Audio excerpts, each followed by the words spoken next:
নমস্কাৰ মৰমৰ ছাত্ৰ ছাত্ৰীসকল, স্বাগতম জনাইছোঁ মোৰ ইউটিউব চেনেল মোৰ হাতৰ আখৰলৈ।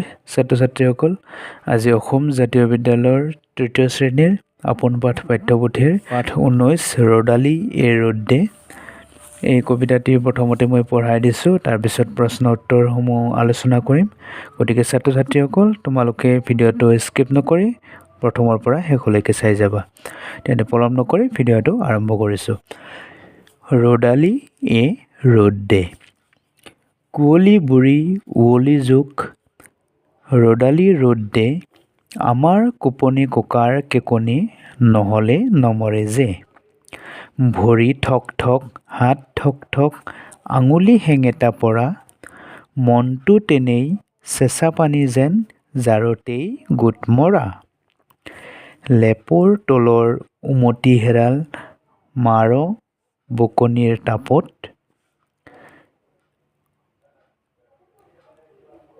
আওৰোৱা পাত নপৰে মনত, গা ধোওঁ কেনেকৈ ভয়ত। ককাৰ কঁকাল তাহ মাৰি আছে কণকণীয়া জাৰত, আইতাৰ আঙুলি উখহি পৰিছে জাৰৰ বাটৰ বিষত। সেৰেঙা গোহালিত ঠেৰেঙা লাগিছে ডামৰী পোৱালিকেইটা, ৰ'দ নোপোৱালৈকে কেঁকুৰি থাকিব মেকুৰী পোৱালি দুটা। 9 বাজিল ঘড়ীয়ে ক'লে স্কুল যাবৰে হ'ল, বেলি বাইদেউ ওলোৱা বেগতে আমালৈ বেলি হ'ল। তুমি ওলালেই আদৰি আনিম, আৰি কাঠি দিম জালি, বহিবলৈ দিম চামৰ পীৰাখনি সজাইয়ে থৈছোঁ কালি। ৰ'দালি তোমাৰ হাঁহিটি মাৰা, ৰ'দময় হোক ধৰা, জাৰৰ পেপুৱা ৰণৰ এলাহ, গুচক আমাৰ পৰা। কবিতাটিৰ কবি নিৰ্মলপ্ৰভা বৰদলৈ। এতিয়া আহিছোঁ প্ৰশ্ন উত্তৰসমূহ। প্ৰথমতে আছে অৰ্থৰ সৈতে চিনাকি হওঁ আহা। উৱলি, উৱলি মানে ফাটি ওলমি যোৱা বা গেলি বা পচি এৰাই যোৱা। কেকনি মানে গেথনি বা নৰীয়া মানুহে বলেৰে উশাহ লওঁতে বা শৰীৰৰ কষ্ট প্ৰকাশ কৰোঁতে কৰা শব্দ। হেঙেটা মানে বৰ চেঁচা। মানে তপত গুণ বা সামান্য তাপ। আওৰোৱা মানে মনত ৰাখিবলৈ ঘনে ঘনে মাতি অভ্যাস কৰা। উখহি পৰা মানে আঘাতত গাৰ মঙহ ওফন্দি উঠা। বাটৰ বিষ মানে শৰীৰৰ জোৰা উখহি বিষ হোৱা ৰোগ। সেৰেঙা মানে মাজে মাজে সুৰুঙা বা বিন্ধা থকা। ঠেৰেঙা মানে জাৰত অৱশ হোৱা বা চেঁচা হোৱা বাবে টান হোৱা। ডামৰী মানে গৰু পোৱালি। কেঁকুৰি মানে ভাজ। চাম মানে এবিধ ওখ ডাঙৰ সুকাঠি গছ। পীৰা মানে 4টা খুটি খোৰা থকা কাঠৰ আসন। তাহমাৰি মানে গাৰ ভিতৰত খোচ মাৰি ধৰা বেদনা। পেপুৱা মানে বিমৰ অৱস্থা। 1 নম্বৰত আছে কবিতাটি মনত ৰখা। কবিতাটি তোমালোকে ধুনীয়াকৈ মুখস্থ কৰিবা। 2 নম্বৰত আছে প্ৰথমে কোৱা তাৰপিছত লিখা।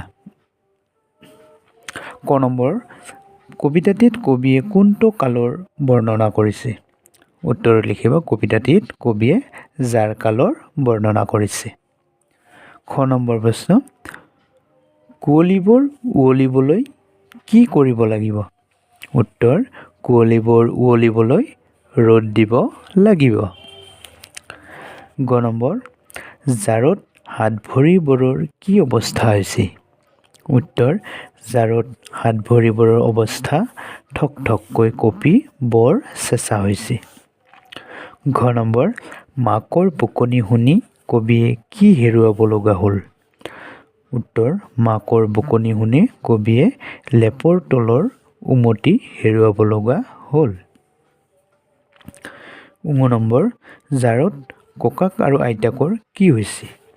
উত্তৰ, জাৰত ককাকৰ কঁকালটো বিষত কোচ মাৰি ধৰিছে আৰু আইতাকৰ আঙুলিবোৰ উখহি পৰিছে। তাৰপিছত প্ৰথম 6 নম্বৰ প্ৰশ্ন, কবিতাটোত কি কি জন্তুৰ কথা উল্লেখ কৰা হৈছে? জাৰত শিৱৰৰ কেনে অৱস্থা হৈছে? উত্তৰ কবিতাটোত গৰু পোৱালি আৰু মেকুৰী পোৱালি কেইটাৰ কথা উল্লেখ কৰা হৈছে। জাৰত জন্তুবোৰ একেবাৰে চেঁচা হৈ পৰিছে। দ্বিতীয় নম্বৰ, বেলি ওলালে কবিয়ে কি কৰিব বুলি কৈছে? উত্তৰ বেলি ওলালে কবিয়ে কাঠি বেৰ আঁৰি দিয়াৰ লগতে বহিবলৈ চামৰ পীৰা পাৰি দিয়াৰ কথা কৈছে। তাৰপিছত 3 নম্বৰ প্ৰশ্ন আছে, জাৰৰ দিনত তোমাৰ কেনেকুৱা লাগে কোৱা আৰু লিখা। উত্তৰ জাৰৰ দিনত জুইকুৰাৰ কাষত বহি জুই সেকা, ককা আইতাৰ পৰা সাধু শুনা, চোতালত বহি ৰ'দ পোৱা, লেপৰ ভিতৰত গা ঢাকি শুই থাকি মোৰ বৰ ভাল লাগে। কিন্তু জাৰৰ দিনত ককা আইতাৰ কঁকালৰ বিষ বেছি হোৱা দেখিলে মনটো বেয়া লাগে। তাৰপিছত 4 নম্বৰত আছে পঢ়া, বুজা আৰু খালী ঠাই পূৰ কৰা। ক নম্বৰ, ল'ৰাটো ঠক ঠককৈ কঁপিছে। ঠিক তেনেকৈ বাকীকেইটাও এনেকৈ লিখিব লাগিব।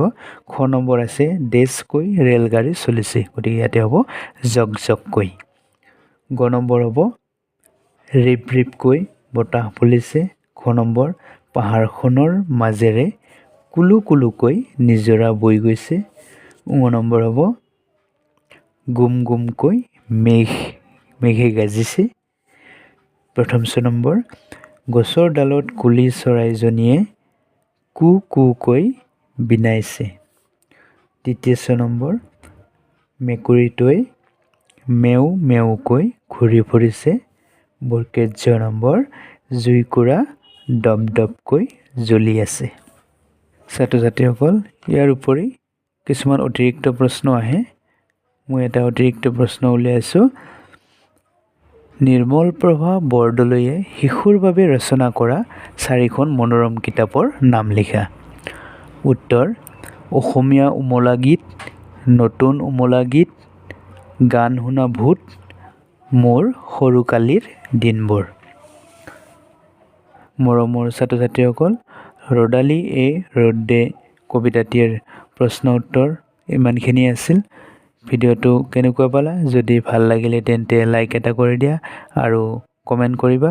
তোমালোকৰ বন্ধুবৰ্গৰ মাজলৈ শ্বেয়াৰ কৰিবা যাতে তেওঁলোকেও এই ভিডিঅ'টো পায়। আৰু যিসকল মোৰ চেনেলটোলৈ নতুনকৈ আহিছা, অনুগ্ৰহ কৰি চেনেলটো ছাবস্ক্ৰাইব কৰি কাষত থকা বেল আইকনটো প্ৰেছ কৰিবা যাতে মই দিয়া পৰৱৰ্তী ভিডিঅ'বোৰো তোমালোকৰ ন'টিফিকেশ্যনত গৈ পায়। ভিডিঅ'টো চোৱাৰ বাবে ধন্যবাদ। পুনৰ লগ পাম আৰু নতুন ভিডিঅ'লৈ। ধন্যবাদ।